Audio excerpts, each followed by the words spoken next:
Kamusta mga ate at kuya? Samahan niyo ako mamasada ngayong araw. Gamit natin si Move It, powered by Grab. Ayan, katatapos ko lang maligo niyan, nagbibihis ako. Ayan, nakitang-kita naman.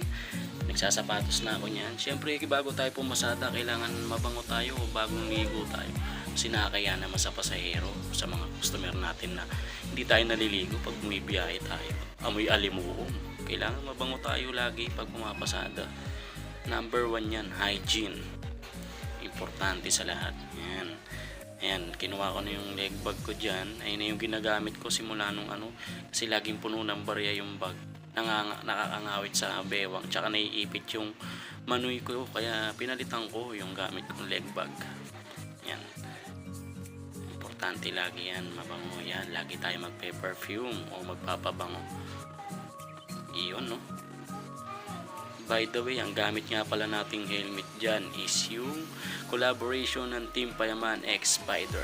Nakakagwapo yan. Yun, no? Kitang kita naman, bit-bit ni Kuya Jake. Ayan, no? Susuotin na nga nyo. Pampapogi lalo yan.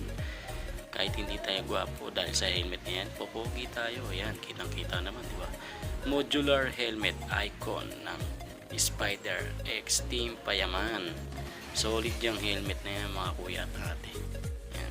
Siyempre bago ang lahat, bago tayo bumiyahe ng tuluyan dyan, kailangan muna natin magpagasolina para tuloy-tuloy ang ating biyahe, di ba? Yan, nasa gasolina na tayo niyan. Papagas lang tayo dyan ng unleaded 150. Sakto na sa maghapong biyahe natin yan mga ate at kuya. Yun, no? Guwapo talaga ng helmet. Kahit nasusulyapan lang, grabe. So ayun, samahan nyo lang akong pumasada mga ate at kuya. Kailangan natin, at lagi natin tatandaan na mga ate at kuya, pag mamamasada tayo, lagi natin babatiin ang ating mga pasahero pagdating sa pick up location. Siyempre lagi tayong babati para good mood lagi sila. Hindi lagi natin sila kakamustahin kung okay pa sila sa likod natin o komportable pa sila sa pagkakaupo nila. Hindi pagbaba naman nila, siyempre magpaalawag natin kakalimutan magpasalamat palagi. May tip man o wala, lagi tayong papasalamat. Yun lang, no? Samahan nyo na lang ako pumasada mga ate at kuya. Oo nga pala, no? Baka mapansin nyo kasi na nag-iba tayo ng tube mask dyan. Kasi after nitong first booking ko na to is napansin ko na naglolo ko na naman yung brake ko sa harap. Kaya umuwi muna ako saglit para ayusin yung brake ko sa harap. Para tuloy-tuloy na ulit yung biyahe natin. Papapansin nyo yan after nitong first booking ko na yan. After ko siya mayatid sa SM Novaliches. Umuwi ako niyan kasi napansin ko nga sa motor ko kay Black na naglolo ko na naman yung brake ko sa harap. Kaya ayan, ito yung kadugtong ng video. Hindi ko na rin na-videoan yung mga sumunod na booking after ko mag-ayos niya kasi medyo nagkahula ko sa oras, nagmamadali ako mga ate at kuya. Ayan, pansin nyo naman nag-iba yung tube mask ko dyan kasi nadumihan yung suot kong tube mask na Team Payaman, kaya nagpalit ako. And then ayan, nagkaroon na ulit na nagsunod-sunod naman yung booking ko dyan. Sinuwerte naman tayo sa booking, kaya ayan, medyo na-late na rin na bukas ang camera. And then ayan, samahan nyo na lang ulit ako pumasada mga ate at kuya. Ingat sa ating lahat araw-araw, lalo sa mga kapwa ko rider. O nga pala mga ate at kuya, may munting paalala lang ulit ako sa inyo. Pag bumibiyahe tayo, lagi nating aalalahin yung mga pasahero pag sasakay na sila sa ating mga motor. Lagi nating iaalala yung mga kamay natin kasi may mga pasahero tayo na hindi marunong umangkas o hindi marunong sumakay sa ating mga motor. Ganon din naman pag bababa sila, lagi natin silang aalalayan kasi ayun nga, tulad nga ng sinabi ko, may mga pasahero na hindi marunong umangkas sa mga motor o mga hindi sanay. Kaya minsan kasi nagkakaroon ng yung mga pasahero is na out of balance sila pagka bababa o sasakay.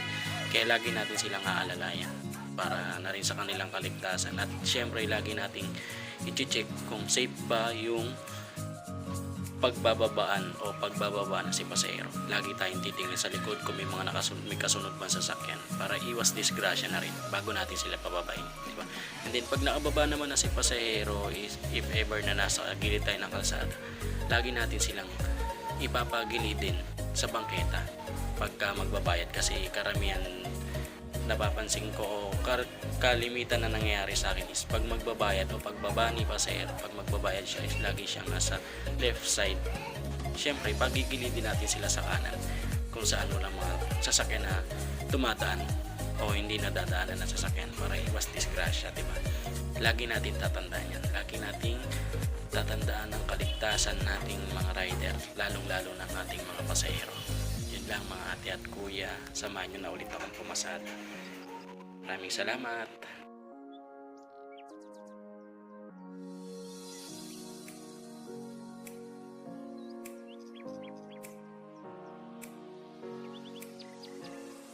Iyon, dito sa part na to is andirito na ako sa Santa Mesa PUP. Bali nagpahinga muna ako saglit dyan kasi medyo mahaba-haba na rin o matagal-tagal na rin yung biyahe natin o yung biyahe ko dyan. Medyo ngawit na at saka nagpunas na rin ako ng mukha para mukhang fresh kasi mukhang hulas na ako dyan sa mga time na yan. Yan, tamang ano lang, kalikot lang, and then punas ng helmet, tapos alcohol, and then pabanguan natin ulit kasi parang nasa 10 pasahero na ata o lagpas 10 na yung pasahero nagsuot ng helmet na ginagamit pang pasahero. Yan, tamang refresh lang muna tayo dyan, tapos tamang inat-inat bago tayo pumasada ulit, tapos tamang muni muna saglit, and then yung mga oras na to naka-open pa rin naman yung apps ko, kaya tamang tingin-tingin pa rin ako sa cellphone ko. Tapos ayan, mga ilang minuto lang pinasukan na ulit tayo ng booking yan. Pinasukan na ulit ako ng booking. Tapos lagi natin tatandaan na lagi tayo magbabaon ng tubig. Iwas heat stroke. Lagi tayong dapat puno ng tubig sa katawan, lalo na sa mga tulad nating rider. Importante sa atin na meron tayong baong tubig araw-araw. Kasi iba ang init, lalo pag nakamotor tayo, di ba? Lagi nating pangalagaan ang ating mga kalusugan, lalong-lalo na ating mga katawan.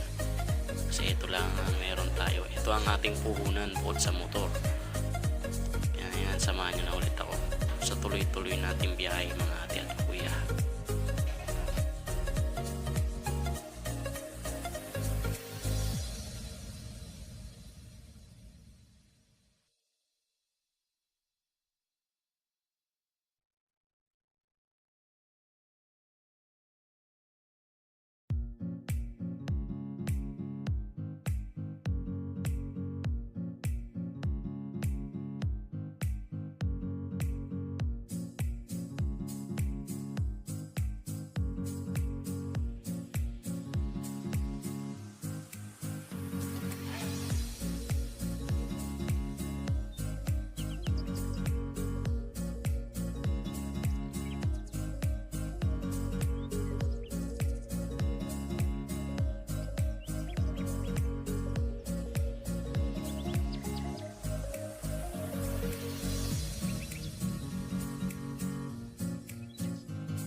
Yun mga ate at kuya, dito sa mga oras to, dyan sa mga oras na yan, medyo nakakaramdam na ako ng pagod. Grabe din kasi yung init na yan, na tanghaling tapat na bumibiyahe, kaya medyo nakakaramdam na ako ng ngalay, pagod. Pero syempre hindi uso sa atin ang pagod, kailangan natin magtuloy-tuloy kasi marami tayong bills na binabayaran mga ate at kuya. Pero siguro mga ilang booking na lang din naman ang aantayin ko dyan, tapos uwi na tayo kasi medyo mahaba-haba na rin yung binibiyahe natin. Matagal-tagal na rin tayo nasa kalsada ng mga ayun nga, yung mga oras na yan, ayan, nakaramdam na ako ng pagod sa katawan and then ngalay. Pero syempre kahit nakaramdam tayo ng pagod, kailangan pa rin natin magtuloy-tuloy. Bali, isang booking na lang din pala yung antay ko dyan. And then, ayan, sa tagig na ako niyan. Bali, nagpahinga lang ako saglit habang nag-aantay ng booking. May pumasok naman agad na booking, yung last booking. Last booking ko na yan, and then uwi na. Nakakatawa pa nga yung huling booking na yan kasi sa kakamadali daw ni Sir is nagkamali na siya nang nailagay sa book niya o doon sa passenger apps. Bali, nagtaka rin ako kasi pagka pick up ko sa kanya o pagdating ko doon sa mismong pick up location which is sa bahay nila, hindi nung pagka-click ko sa pick up, nagtaka ako kung bakit yung address is same lang doon sa pick up location. And then tinanong ko siya, Sir, tama po ba itong pupuntahan? Kasi yung drop-off location na naka-address is dito pa rin. And then sabi niya, ayun na nga, kakamadali niya, nagkamali na siya, hindi niya na double check. Pero syempre dahil sa ayun nga, medyo nagmamadali si Sir, is sinakay pa rin natin siya. Ang ginawa ko dyan is hinail ko na lang sa apps para kahit papano is nakabook pa rin si Sir sa akin. Yun lang, maraming salamat.